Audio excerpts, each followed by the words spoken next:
Let's find out how tall Clash Royale cards would actually be in real life. The knight stands at around 5'10". Not too tall, not too short, just a balanced warrior built like your average gym bro who's never skipped leg day. His armor adds a few inches, but without it, he's the kind of guy who'd probably be your local guard captain.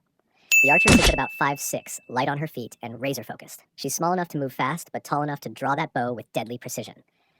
The full-size P.E.K.K.A. would be 9 feet 2 inches tall, almost as tall as a basketball hoop.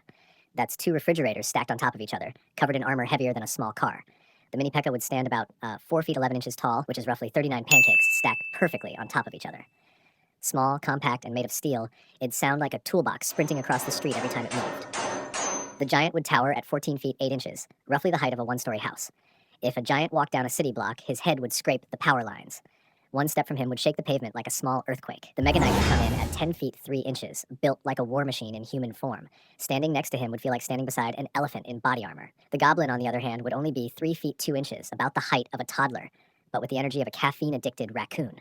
Small, green, unpredictable, and probably terrifying up close.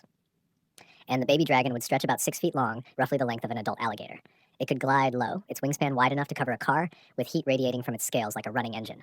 So if Clash Royale cards were real, your town would look like a mix between a zoo, a medieval army, and a monster movie.